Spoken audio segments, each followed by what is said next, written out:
Welcome back to Woodcraft716.com. I'm Mike, and today we're going to be going over Kreg's new K720 Pro. We'll talk about some of the things that I really like and think they should keep, and some of the things that I think they could change up to make it just a little bit better. So let's get right into it.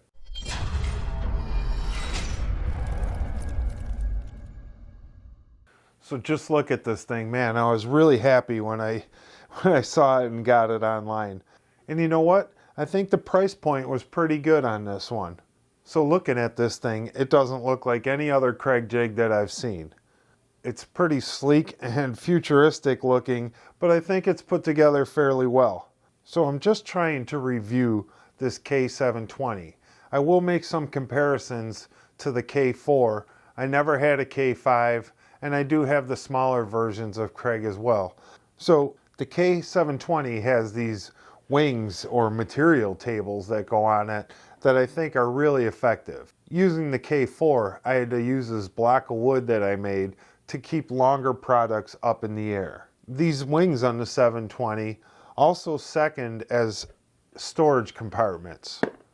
One of the things I like about the K720 is this onboard storage for your bit, your Allen wrench, and 2 drivers. Also, the onboard storage is also the gauge to set your collar for your material thickness.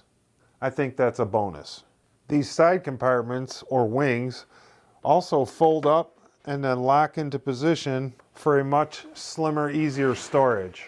The drill bits are a little bit different than they used to be. There's writing on there that says 1/2 inch, 3/4, and 1.5.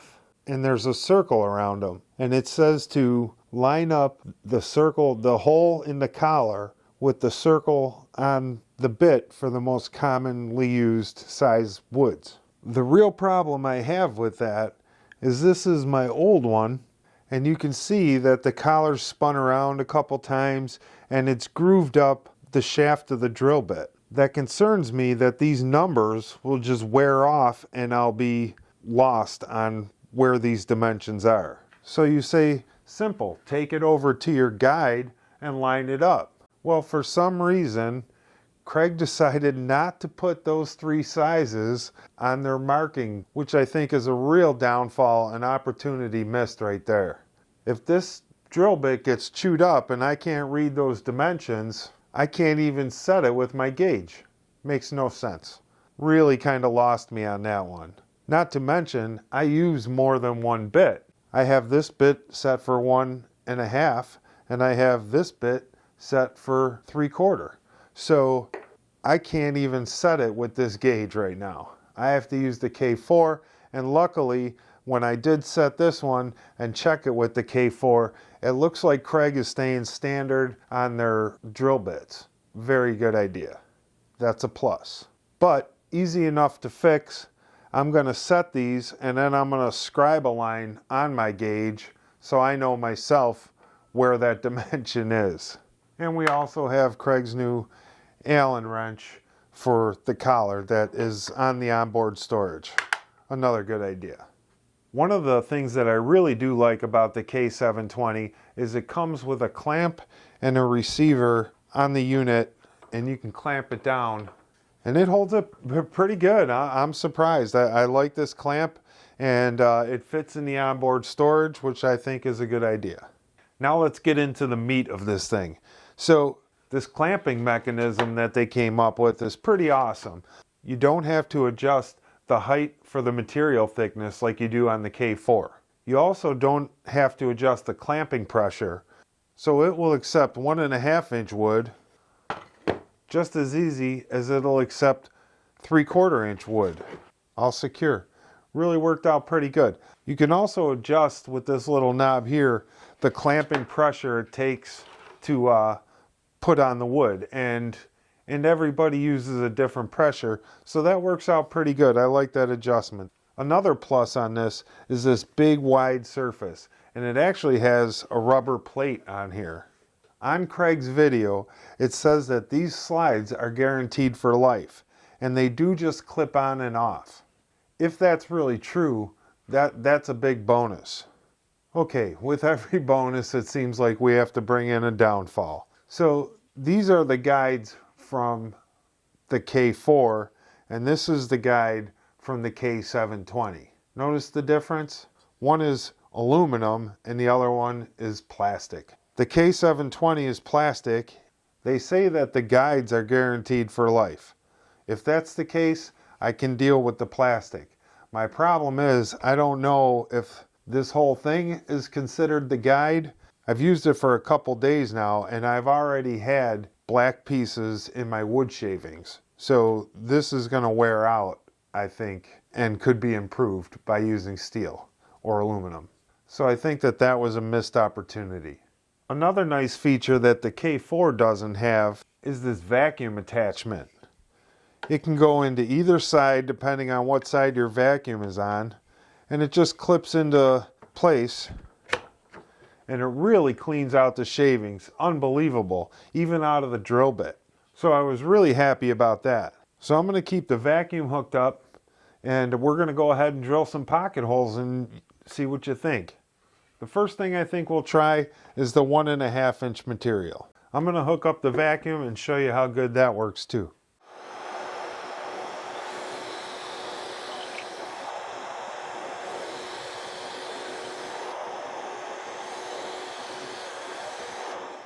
Let's take a look. 3 good pocket holes. I think they look pretty good.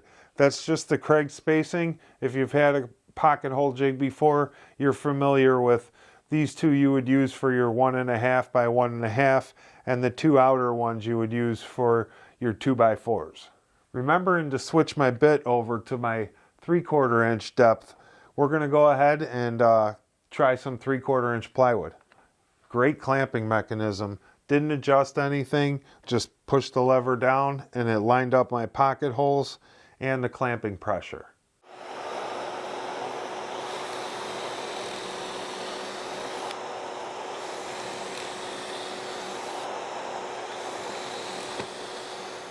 Just like that. They look good too.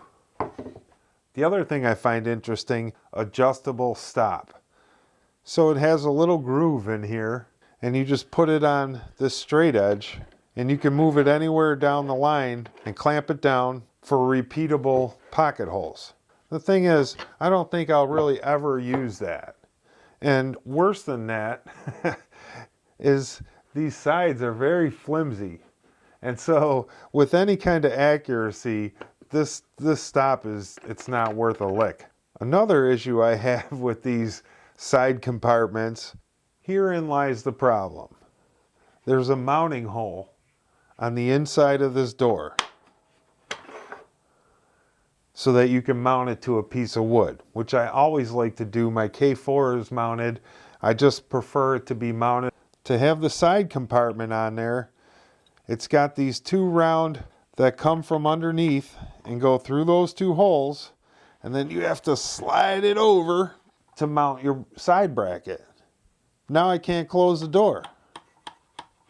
If I want to mount it, I can't have these side compartments, which just boggles my mind. Because they have to come up from underneath. So if I have this mounted to a piece of wood, I can't get this up underneath. It has to be put there before you mount it. The only way you can mount it is with the door open. If this piece is on there, you can't open the door. Like, I don't know, they dropped the ball on this one. They missed their mark. So I don't know what I'm going to do. I like the side compartments, but I also like my Kreg jig mounted. I don't know what to say. I'm at a loss for words. You would think that this kind of company would have thought of this somewhere down the line. And I can't even take the door off because the door is literally screwed from the underside. So if the door just popped on and off, that would be great too, but it's screwed on from the bottom, and if it's mounted, you can't screw it back on. So I don't know why they decided to put the mounting screws behind this door. Baffles my mind. And worse yet, if you put a ruler on here, these do not line up. So I would really like to mount it so that I could open these doors and then mount those to the surface. In nice straight line. The engineering of the tool itself seems to be pretty awesome. All these extras don't really seem to work. So our stop isn't going to work because it's just so flimsy that it's not repeatable. Our guides are plastic, which is pretty disappointing. And our tool gauge here, our material gauge here, doesn't specify the three most common size woods. But the action itself, and going from 3/4 like that to 1.5 like that, I mean, the time saving is going to be incredible. And I have more than one bit because I had the K4 and I have some of the other smaller units that I can have bits set up for 3/4 and for 1.5. So once I figure out a way to mount this and mount these boxes nice and straight, I'm going to be over the moon with this thing. It really seemed to work well. It's just some of the features didn't work as well as I think they could have. So all in all, I'm giving this thing a thumbs up. I've already used it for a couple days, and some of the next projects I got coming up, I'm going to put this thing through the workout. All right, it's about 20 minutes later. I mounted this to a piece of wood. I can still open the doors just enough to get the mounting screw in there in case I need to move it. I screwed these down after carefully measuring them and getting them in the right position, but yet leaving enough room that I could open the door and remount this if I want to. And while I was at it, I mounted those perfectly straight with the straight edge. So now I could actually use the repeatable gauge because they're nice and solid. I put 4 screws in each one.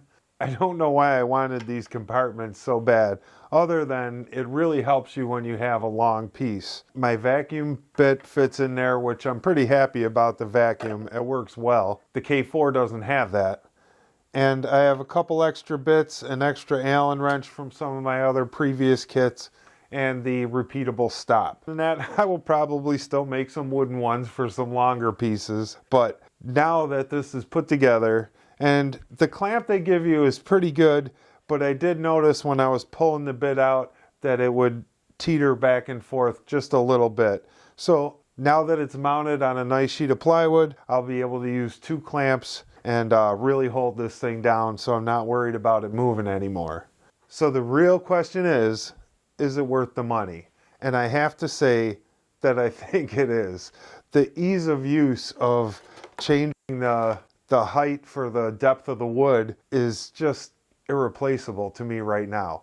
I do a lot of the farmhouse furniture where it's got 2x8s or 2x10s for the tops and 1x for the shelves. And having extra bits and the adjustment preset for me, this is really going to come in handy. I'm going to say that this is worth the money, and I don't think anybody would regret getting it. If you got any value out of this video, please subscribe, like, share, do all the social media things. It really helps our small channels. And remember to always create and inspire. Thanks for watching. We'll see you on the next video.